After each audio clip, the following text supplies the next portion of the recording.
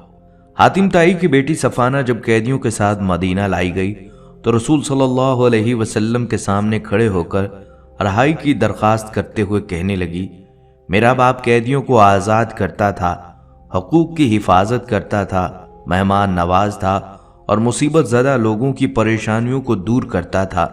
وہ کھانا کھلاتا تھا اور ضرورت مندوں کو کبھی خالی ہاتھ نہ لوٹاتا تھا۔ یہ سن کر رسول اللہ صلی اللہ علیہ وسلم نے فرمایا، یہ صفات مومن کی ہیں، اگر تیرا باپ مسلمان ہوتا تو ہم ضرور اس پر رحمت بھیجتے۔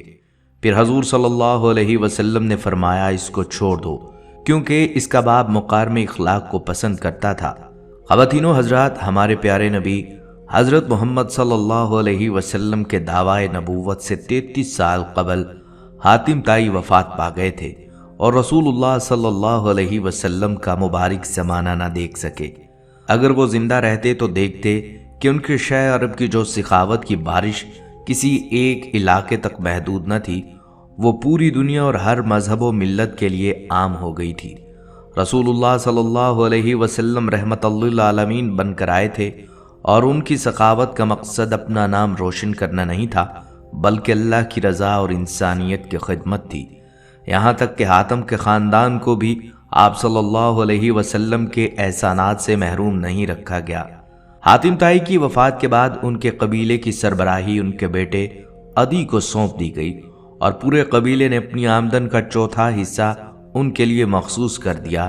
جب رسول صلی اللہ علیہ وسلم نے اعلانیہ طور پر اسلام کی دعوت پیش کی اور عرب جوق در جوق اسلام قبول کرنے لگے، تو یہ دیکھ کر عدی کو خطرہ محسوس ہوا کہ اگر لوگ اسی طرح متاثر ہوتے رہے تو بالآخر ان کی سلطنت بھی ختم ہو جائے گی۔ اس لیے انہوں نے اسلام کی اشاعت کو روکنے کے لیے ہر ممکن حربہ استعمال کیا اور نبی صلی اللہ علیہ وسلم کے خلاف بغض و عناد کی انتہا کر دی۔ یہ سلسلہ تقریباً 20 سال تک چلتا رہا۔ بعد میں عدی بن حاتم نے اسلام قبول کر لیا اور نبی صلی اللہ علیہ وسلم کے دستے مبارک پر مسلمان ہوئے۔ یہ 9 ہجری کا واقعہ بتایا جاتا ہے۔ ابتدا میں وہ عیسائی تھے اور اسلام کو عیسائیت کا رقیب سمجھتے تھے۔ سردار ہونے کی حیثیت سے نبی صلی اللہ علیہ وسلم کا اقتدار ان کے لیے ناقابل قبول تھا۔ ان کی سازشوں کی وجہ سے یمن کے قبیلہ میں بغاوت ہوئی، لیکن ان دنوں حضرت علی رضی اللہ تعالیٰ عنہ یمن کے گورنر تھے۔ انہوں نے اس بغاوت کو ختم کیا اور باغیوں کے رہنماؤں کو گرفتار کر کے مدینہ بھیج دیا۔ ان گرفتار شدگان میں عدی کی بہن صفانہ بنت حاتم بھی شامل تھیں۔ جب وہ نبی صلی اللہ علیہ وسلم کے سامنے پیش ہوئیں تو انہوں نے عرض کیا، میں سخی حاتم طائی کی بیٹی ہوں، میرا والد بھوکوں کو کھانا کھلاتا تھا اور غریبوں پر رحم کرتا تھا۔ نبی صلی اللہ علیہ وسلم نے فرمایا، تیرے والد میں مسلمانوں کی کئی خوبیاں تھیں۔ صفانہ نے عرض کی، میری ایک درخواست ہے، اگر آپ قبول فرما لیں تو مجھ پر احسان ہوگا۔ نبی صلی اللہ علیہ وسلم نے پوچھا، وہ کیا؟ صفانہ نے کہا، میرے والد کا انتقال ہو چکا ہے اور میرا محافظ یعنی میرا بھائی بھاگ گیا ہے۔ آپ مجھ پر احسان کریں اور مجھے آزاد کر دیں تاکہ اللہ تعالیٰ بھی آپ پر احسان کرے۔ میرا بھائی آپ کی فوج سے خوف زدہ ہو کر شام کے علاقے میں جا چھپا ہے، آپ مجھے اجازت دیں کہ میں اسے لے کر آ سکوں۔ یہ سن کر آپ صلی اللہ علیہ وسلم نے صفانہ کو آزادی عطا کر دی اور ان کی درخواست قبول فرمائی۔ آپ صلی اللہ علیہ وسلم سے عرض کیا گیا کہ ایک امن نامہ لکھ کر دیا جائے۔ یہ سن کر نبی صلی اللہ علیہ وسلم خاموشی سے تشریف لے گئے اور کوئی جواب نہ دیا۔ اگلے دن جب آپ صلی اللہ علیہ وسلم کا وہاں سے گزر ہوا تو اس نے دوبارہ وہی درخواست دہرائی۔ آپ صلی اللہ علیہ وسلم نے فرمایا، تم جلدی کیوں کرتی ہو؟ جب تمہارے علاقے سے کوئی ایسا شخص آئے جس پر تمہیں اعتماد ہو تو اس کے ساتھ چلی جانا۔ چند دنوں بعد اس کے رشتہ داروں میں سے کچھ لوگ وہاں آئے جن پر اسے اعتماد تھا۔ عدی کی بہن کہتی ہیں کہ میں نے حضور صلی اللہ علیہ وسلم سے عرض کیا، میرے رشتہ داروں میں سے ایسے لوگ آ گئے ہیں جن پر مجھے اعتماد ہے۔ یہ سن کر آپ صلی اللہ علیہ وسلم نے میرے لیے کپڑوں کا ایک جوڑا بھیجا اور زاد راہ بھی فراہم کیا۔ عدی فرماتے ہیں کہ میں اپنے اہل و عیال کے ساتھ بیٹھا ہوا تھا کہ دور سے چند سواریاں آتی دکھائی دی۔ میں نے جب غور سے دیکھا تو میری بہن ان سواریوں میں شامل تھی۔ وہ بھی سواری سے اتری بھی نہ تھی کہ مجھے برا بھلا کہنا شروع کر دیا۔ وہ کہنے لگی، تم بہت ظالم ہو، قطع رحم کرنے والے ہو، اپنے بیوی بچوں کو تو ساتھ لے گئے لیکن اپنی بہن کو یہاں اکیلا چھوڑ دیا۔ چونکہ وہ سچ کہہ رہی تھی اور میرے پاس کوئی عذر نہ تھا، میں شرمندہ ہو گیا اور اس سے معافی مانگی۔ پھر میں نے اپنی بہن سے رسول صلی اللہ علیہ وسلم کے بارے میں پوچھا۔ انہوں نے کہا، میرا خیال ہے کہ تم جلدی سے ان کی خدمت میں حاضر ہو جاؤ۔ اگر وہ نبی ہیں تو تمہیں جلدی سبقت کرنی چاہیے، اور اگر وہ بادشاہ ہیں تو تمہاری عزت میں کوئی کمی نہیں آئے گی۔ میں نے کہا ٹھیک ہے۔ پھر میں ان کے ساتھ سوار ہو کر مدینہ پہنچا اور مسجد نبوی میں داخل ہو کر آپ صلی اللہ علیہ وسلم کو سلام عرض کیا۔ آپ صلی اللہ علیہ وسلم سے میں نے عرض کیا، میں عدی بن حاتم تائی ہوں۔ آپ نے مجھے اپنے ساتھ گھر لے چلنے کا اشارہ کیا۔ راستے میں ایک بوڑھیا نے آپ صلی اللہ علیہ وسلم کو روک لیا اور اپنی باتیں شروع کر دیں۔ آپ صلی اللہ علیہ وسلم وہیں کھڑے رہے یہاں تک کہ بوڑھیا کی داستان مکمل ہو گئی۔ میں نے دل میں سوچا کہ بادشاہ کبھی اس طرح ضعیف عورت کے رکنے سے نہیں رکتے۔ یہ بات واضح ہو گئی کہ محمد صلی اللہ علیہ وسلم بادشاہ نہیں ہیں۔ جب ہم گھر پہنچے تو آپ صلی اللہ علیہ وسلم نے وہ گدا جس پر آپ بیٹھا کرتے تھے میری طرف سرکا دیا۔ گدا ایک ہی تھا۔ میں نے عرض کیا، آپ صلی اللہ علیہ وسلم اس پر بیٹھیں۔ آپ نے فرمایا، نہیں، آپ بیٹھیں۔ چنانچہ میں گدا پر بیٹھ گیا اور آپ صلی اللہ علیہ وسلم زمین پر بیٹھ گئے۔ اب مجھے یقین ہو گیا کہ آپ بادشاہ ہرگز نہیں ہیں۔ بیٹھتے ہی آپ صلی اللہ علیہ وسلم نے فرمایا، عدی تم رقوسی ہو؟ واضح رہے رقوسی عیسائیوں کا ایک فرقہ تھا۔ میں نے جواب دیا، جی ہاں۔ پھر آپ صلی اللہ علیہ وسلم نے فرمایا، تم اپنی قوم سے پیداوار اور مال غنیمت لیتے ہو؟ میں نے کہا، جی ہاں۔ آپ صلی اللہ علیہ وسلم نے فرمایا، یہ تمہارے دین کے خلاف ہے۔ میں نے اعتراف کیا، بے شک۔ اب میں نے دل میں سوچا کہ یقیناً نبی ہیں۔ پھر آپ صلی اللہ علیہ وسلم نے فرمایا، اے عدی کیا تمہیں یہ بات معنی ہے کہ مسلمان نہایت مفلس اور غریب ہیں؟ عدی وہ وقت قریب ہے جب مسلمانوں کے پاس اتنا مال ہوگا کہ کوئی زکوٰۃ لینے والا نہ ملے گا۔ آپ صلی اللہ علیہ وسلم نے فرمایا، شاید تمہیں یہ بات معنی ہو کہ مسلمانوں کے مقابلے میں بڑی سلطنتیں اور بے شمار فوجیں ہیں۔